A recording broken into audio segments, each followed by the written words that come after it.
Hey stragglers and tourists, my name is TheiPadCat and you are watching the 7th episode of The Last of Us Could Have Been Very Different series, where we reconstruct and discuss one of the original storyboards from the game's development. Did you just come across this video? Well, then I'd strongly suggest that you watch the series chronologically, because, well, otherwise this probably won't make a lot of sense. In this episode, old enemies show up once again. Anyways, that's enough of that. Let's get on with it.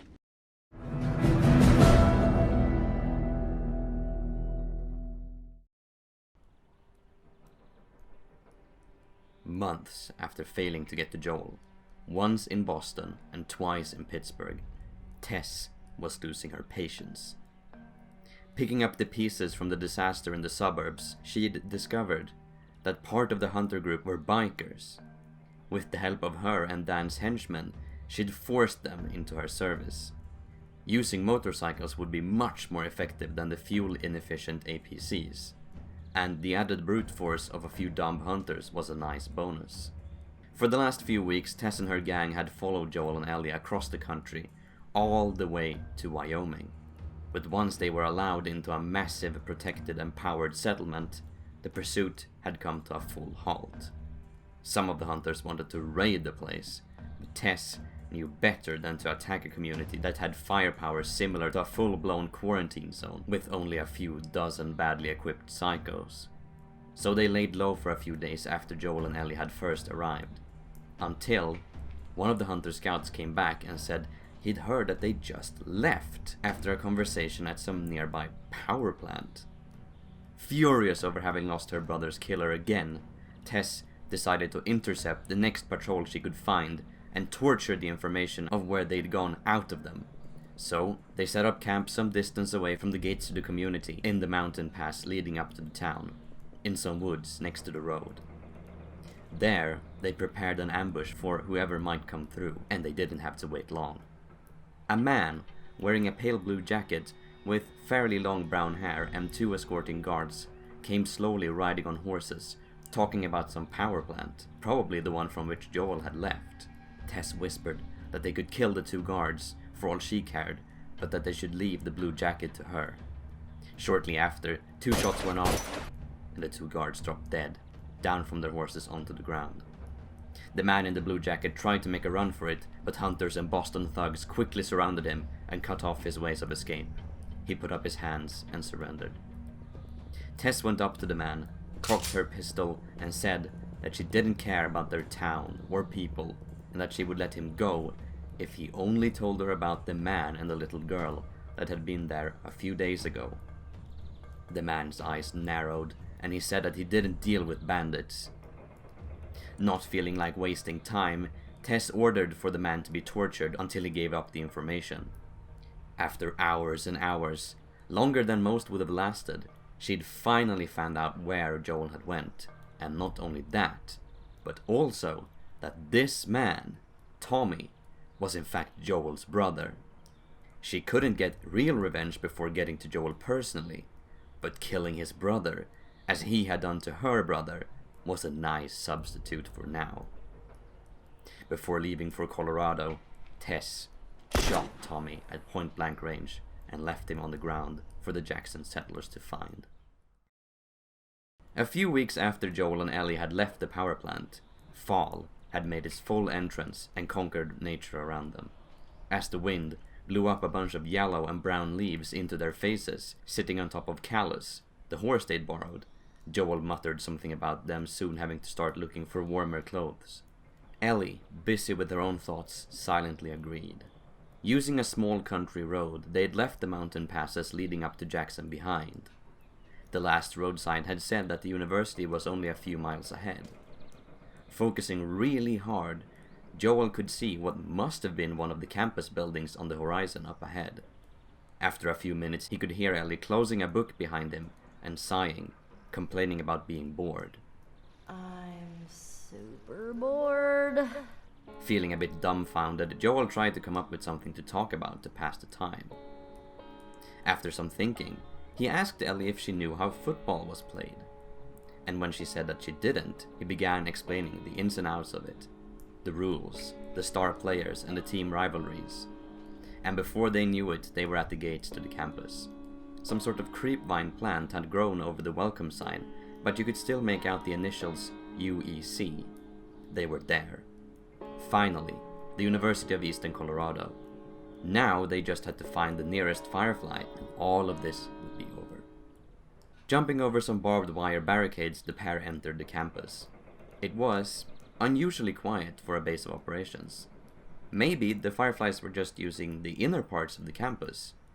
As they were passing into a courtyard with a big fountain in the middle, Ellie asked if there shouldn't be someone on guard outside, and Joel said that he thought they'd met someone by now. Concerned over the lack of fireflies, Joel said that they should be on their guard, and just before they could exit the courtyard on the other side, the sound of multiple motorcycle engines starting echoed over the desolate campus. Realizing it must be some kind of trap, Joel tried to steer Callus away and back toward the entrance, but some sort of bandit or hunter managed to run up to the horse before he could manage, and grabbed his leg. He tried kicking him off, but ended up falling down on the ground with the man. He shouted at Ellie to get out of there, and for once, she didn't question him. She and Callus galloped away and rounded a corner out of Joel's and hopefully the bandit's sight. As he had fallen on top of the bandit that had pulled him down from the horse, he was easily able to overpower him by strangulation until he became unconscious. Running up behind a nearby pillar holding up one of the dorms, Joel took cover from more potential bandits. He waited a few moments, but nobody came. The motorcycles were still on, closer now, but still no sign of any person. Confused, he glanced off the edge of the pillar toward the exit from the courtyard. And to his surprise, there was Tess, standing in front of a couple of what looked like old-school bikers, armed to the teeth. There was no way they didn't know he was there. A few moments later, an all-too-familiar voice broke through the engine purrs. It was Tess. She said that finding him had been a real pain, that the sight of him killing her brother had kept her up at night. But little bonuses like doing to Joel what he did to her made her keep going. Joel's eyes widened behind the pillar. He yelled and asked what she meant. Tess casually answered that she'd found his brother and killed him. Angered, Joel spat that she was lying. Tess proceeded to describe Tommy, his long brown hair, beard, and blue jacket. She proceeded to describe how she tortured the information on his whereabouts out of him before killing him. It became too much for Joel, who felt the rage boiling within him. Not realizing that it was just what she wanted him to do, he left his cover and ran for their position, revolver in one hand, nail bomb in the other. 2 shots fired, 2 bikers dead. Tess and the others threw themselves aside as he chucked the nail bomb at their bikes. A few seconds later, it all went up into the air, creating a large fireball from the gas exploding. The burning plastic and paint from the motorcycles produced a thick, black, and probably toxic smoke, forcing all of them away from the gate, out of the courtyard. It gave Joel a little breathing room to look for a way out. Through the smoke in front of him, he saw another tall campus building. Walking forward a bit, he saw the familiar firefly symbol. At this point he knew it was unlikely they were still there, but their old base must be well equipped to fend off an attack. He figured getting there was his best chance of making a stand. Along one of the walls there was some scaffolding and a ladder leading up to the second floor of the lab. Having no time to waste, he started climbing right away. Tess, who by that point had recovered from the explosion and smoke, barked at her men to follow him, but like moths to a flame, nearby infected had been drawn by all the noise, swarming at them from all directions. The bikers, still disoriented from the explosion, panicked and then began scattering, some getting bitten and torn apart by infected in the process. Sighing, Tess grabbed the rifle from the ground and ran up to the lab, following Joel herself. Joel, who had reached the top of the old scaffolding, frantically looked for a way into the lab, but couldn't find any. The parts of the scaffolding that were close to the windows had long since collapsed. Realizing he had to fight here, he checked his bullets in his revolver and pulled the pipe he used for close-range combat from his backpack. It didn't take long for Tess to catch up. For a moment she just stood a few meters away from him, knife in hand, and stared at him with pure hatred before screaming and lunging toward him. She managed to knock the revolver out of his hand, which left Joel time to grab her arm holding the knife. They stood locked in the same position for a few seconds until the scaffolding beneath them began rumbling. Both of them realized what was going to happen, but neither had time to react. The old structure collapsed and sent the old companions plunging to what seemed like certain death. Joel fell with his back facing the ground and suddenly felt a massive, throbbing pain in his lower stomach. He lifted his head slightly and saw an old construction rebar sticking out of him. He could hear nearby screeches of infected and realized that this might be it. He saw Tess painfully getting up in his peripheral vision, limping away, making her escape from the infected. He didn't know if she thought he was dead or just left him there to die. But it didn't matter. He leaned back, trying not to focus on the pain, and closed his eyes. It felt like years passed. Slowly, the sounds were becoming harder to hear around him, and he felt like he was fading away. He opened his eyes for a bit and saw snow falling. He couldn't decide if it was a hallucination or real. Some moments or hours later, for all Joel knew, he heard a muffled voice calling out his name. Oh man. Joel? He couldn't figure out who it was until the voice became a person. He saw Ellie leaning over him, looking very distressed. She seemed like she was on the verge of panicking, but didn't. Her speaking to him brought him back to some level of consciousness, as well as bringing back the pain. Ellie asked him what he needed her to do. What do you want me to do? To which he simply, painfully said that he needed her to pull him up. I need you to pull. Okay. Nodding, she grabbed his arm and started pulling. Joel pushed what little he could to help, while trying to withstand the excruciating pain. Pull! Ellie anxiously asked if he could walk. Joel tried, but immediately fell onto a nearby fallen-over vending machine. Ellie ran up to him and put her arm over his shoulder, helping him walk. Joel managed to ask where they were going, and Ellie responded that she'd found a way into the lab. During the short walk to the entrance, Joel blacked out multiple times from the blood loss and the pain, until finally passing out just after entering. Some time later he woke up. The pain was still raging in his stomach, but the bleeding seemed to have temporarily stopped. He lifted his head slightly to look around. In front of him was a sandbag barrier with barbed wire on top. Ellie must have gotten him into the old Firefly compound within the science building after he passed out, but there was no sign of her now. He pulled aside his shirt to see that Ellie had tied her summer clothes tightly around the wound. Painfully he managed to sit up and lean against a nearby wall to see the surroundings more clearly. The sandbags seemed to be situated on the second or third floor, on some sort of improvised balcony, most likely the former main point of defense for the base. It was definitely snowing now. Some of the flakes blew in through the balcony and melted on his skin, and it was getting cold. They couldn't stay here during the night without any means of warming up. What sounded like footsteps coming from a nearby stairwell made his adrenaline start pumping. He reached for his revolver, but it was a false alarm. Ellie came into the room and stated in a relieved voice that he was awake. Joel chuckled a bit. Ellie brightened up and said that she almost forgot to tell him. She said she'd found a lot of weapons and ammunition in a nearby room, and even what seemed like a functional military car at the exit of the building. Joel told her she'd done good. After leaning back and resting a bit, he asked Ellie if she could help him to go and inspect the weapons. She agreed and put her arm around him. The room was just next door. It looked like an old locker room repurposed into an armory, and it was stocked full of all kinds of weapons and ammunition. There was even a rocket launcher leaning against a wall at the far end of the room. The fireflies must have left in a hurry if they left all of this behind, he thought. It made him very uneasy. No one in the wasteland would leave that much firepower if they weren't absolutely forced to by some big threat. Ellie had walked back out into the sandbag room, leaving him to sit on a bench in the middle. He raised his voice to tell her that they should grab what they could and get away. But halfway through his sentence, he realized that he had no idea where they should go. They needed to get to the fireflies, but where were they now? He instead asked Ellie if she found anything that could help them find wherever the fireflies were now. And to his surprise, she said that she did, and took off her backpack to look for something in it.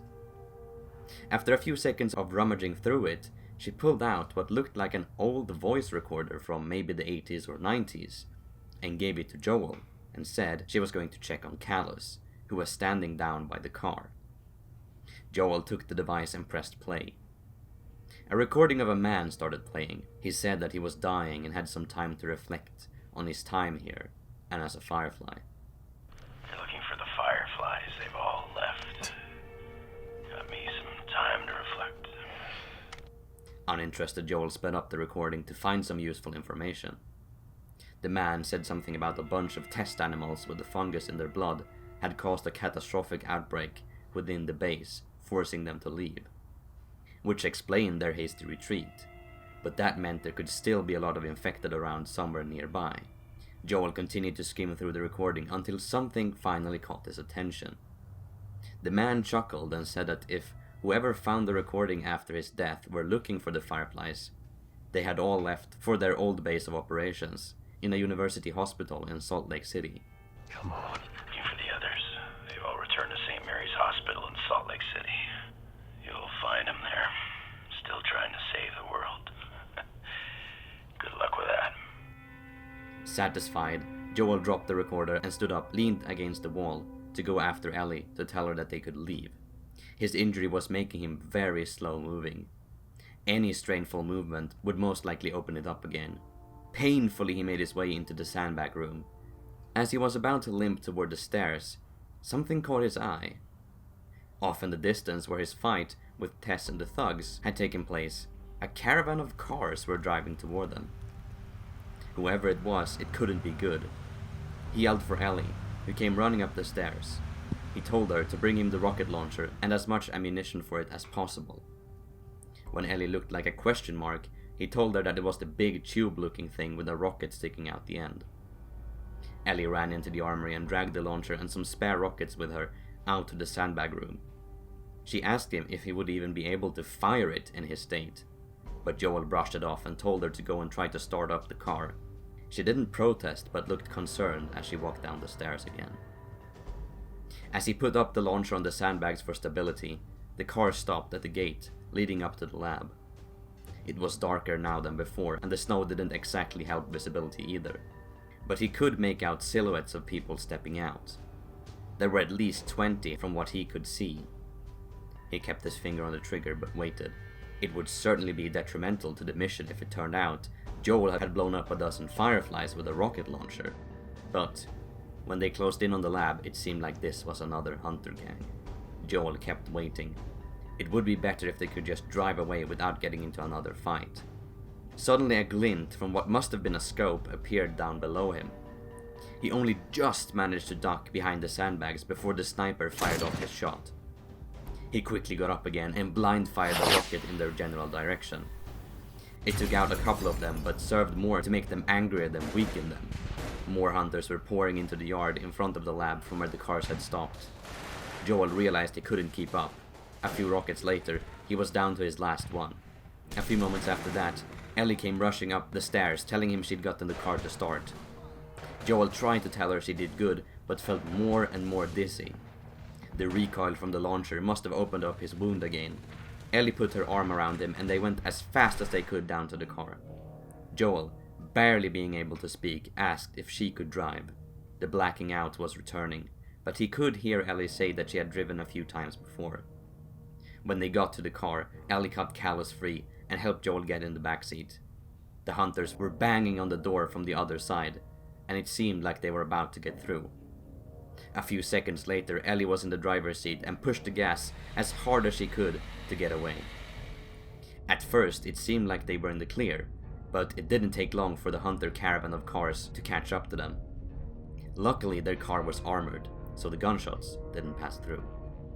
After a hectic 20-minute car chase, one of the hunter cars broke down and caused the entire caravan to stop, and that was enough for Ellie to drive away and lose them. As there were no streetlights to illuminate her path forward, she had to stop at an abandoned gas station to stay for the night and tend to Joel's wounds. as much as she could. Alright, that was a lot of stuff. That being said, this chapter or sequence or whatever has to be the wackiest of this entire storyboard version of The Last of Us. I mean, bikers, rocket launchers, and the car chase? Of course, we don't really know what RPG sequence or vehicle sequence really means, but I doubt they're referring to the game genre and what, like a boat ride? Regardless, all of these things feel way more like non-grounded apocalypse stuff. Like Mad Max maybe. Well, Mad Max is pretty grounded at times. Or maybe Rage, or any of the more actiony, ridiculous apocalyptic games and universes. And I'm really glad this didn't turn out to be the case. I think it would have broken the really good pacing and gritty survival feeling and turned into an Uncharted post-apocalyptic edition, which was something, I've mentioned this before, that Naughty Dog had a hard time dealing with during development. They do mention in the Grounded documentary, that you absolutely should watch if you haven't, that they spent a lot of time figuring out and dialing the balance between big set-piece moments with explosions, big jumps and vehicles, and the quiet wandering, stealth, and gritty, slow combat.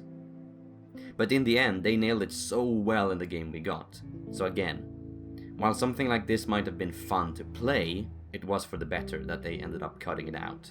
What's also very surprising is that Tommy was killed off, continuing the trend of every support character getting killed off. Now, maybe they were doing this because The Last of Us was Naughty Dog's first try at something not lighthearted. So to nail that dark tone they were striving for, they might have felt that there needed to be a lot of death to achieve that. Like The Walking Dead, for example. But a major problem with that is that it easily becomes more of a shock value thing, and after it happening several times, predictable. Which is exactly what a lot of the criticism against The Walking Dead, for example, has been focusing on. Sure, the twist of Rachel or Sarah dying, and maybe even Marlene, early in the game would be impactful. But then when it happens to Bill, and then Henry and Sam, and then Tommy, it loses its power, and becomes more of a gimmick, trying way too hard to say, "Hey guys, this is a dark game. Look, all of our major characters are dying." I actually think that The Last of Us we got, instead of this, is way more dark. Take the ranch scene, for example. No violence, no death or gore. But it's still a very dark, depressing low point in the story. Joel or Ellie suddenly dropping dead in that ranch would surely be more shocking, but would it really be darker? In my opinion, no. I think it'd be a cheap way to force a tragic or sad moment, especially when they do it so many times throughout this storyboard. No, I'm glad it turned out the way it did in the end. Do I say that too much? Anyways, I wanted to talk a bit about Tess too, but not too much because I figured it might just be better to do that at the end of the series. Anyways, this whole main villain thing really drags the story down for me. The lack of a real bad guy is a really big reason I love The Last of Us so much. Sure, there are the guys you shoot at and fight, but never is any of the factions clearly antagonistic. Even the cannibals are somewhat humanized in the story. And even if you do think they're evil, like I do, the game never tells you to think that.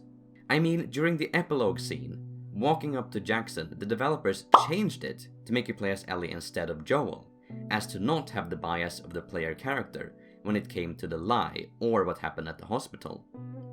But here, while there presumably is some incentive by Joel killing Dan, there's just a classic villain chasing after us all the time, killing our friends, having a few confrontations until the inevitable final boss fight. It just feels more like a fabricated scenario and gamey. I mean, of course I know The Last of Us is a fabricated scenario, but a good story is one where you can't feel that. Anyways, this was a very long episode, I know, and that sadly means we're out of time for this one. What do you think of the wackiness here? Do bikers, rocket launchers, and car chases fit in The Last of Us? What do you think about Tess being the obvious villain coming back again and again? And do you agree with my points about every support character getting killed off? Tell me in the comments down below and let's discuss it. And until next time, have a great day.